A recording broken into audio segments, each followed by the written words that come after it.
গরম গরম ভাতের সাথে যদি হয় এরকম লইট্টা মাছ ভুনা, তাহলে তো খাওয়াটা একটু বেশিই হবে। অনেকেই আছে কিন্তু লইট্টা মাছটা খেতে চায় না।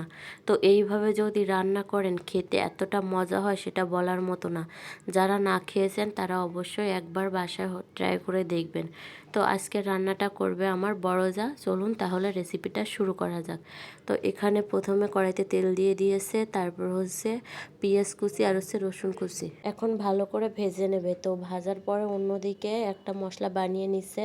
এখানে দিয়ে দিয়েছে হচ্ছে জিরা বাটা, তারপরে দিয়ে দিয়েছে হচ্ছে শুকনো মরিচের গুঁড়া, হলুদ, তারপর হচ্ছে লবণ, তারপরে দিয়ে দেবে হচ্ছে ধনিয়া গুঁড়া, সব কিছু পরিমাণ মতোই দিয়ে দেবে। তারপরে হচ্ছে একটু জল দিয়ে এটা গুলে রাখবে। অন্যদিকে পেঁয়াজ ভাজা হচ্ছে, পেঁয়াজ ভাজা হলে তারপর হচ্ছে এই মশলাটা দিয়ে দেবে। তো এই তো জল দিয়ে দিল, আর অন্যদিকে হচ্ছে পেঁয়াজ ভাজা হচ্ছে।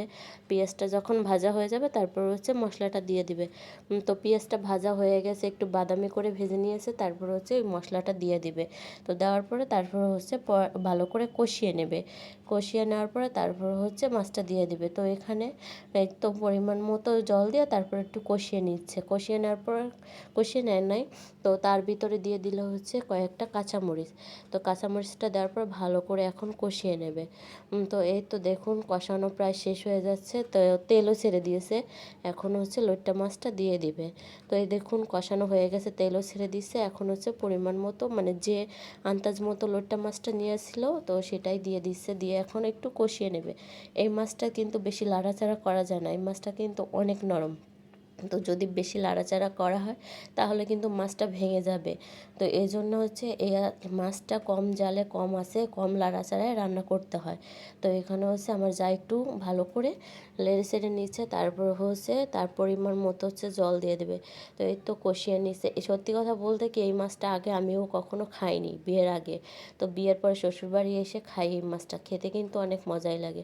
তো দেখুন মাছটা কষানো হয়ে গেছে, তেল ছেড়ে দিয়েছে, তারপর হচ্ছে পরিমাণ মতো জল দিয়ে দেবে। পরিমাণ মতো কি মানে কম জল, বেশি জল দিলে মাছটা ভেঙে যাবে, বেশি সিদ্ধ হয়ে যাবে, ভেঙে গুঁড়া গুঁড়া হয়ে যাবে।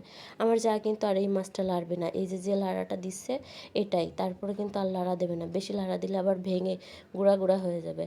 তো এখানে সে আরেকবার একটু লেড়ে নিচ্ছে, তারপর হচ্ছে এখানে ধনেপাতা দিয়ে দেবে। আর এই মাছটায় ধনেপাতা দিলে খেতে আরও বেশি মজা হয়। আপনারা চেষ্টা করবেন যদি বাসায় রান্না করেন তাহলে ধনেপাতা দেওয়ার জন্য। ধনেপাতা দিলে কিন্তু অনেক বেশি টেস্ট হয়। আর দেখুন জল অনেকটাই শুকিয়ে গেছে, এর ভিতর কিন্তু আর লাড়াচাড়া করা হয়নি। এটাই মানে এরকমই হয়েছে, এইভাবেই হয়ে যাবে। তারপরে দেখুন রান্নাটা প্রায় শেষ, কতটা লোভনীয় লাগছে।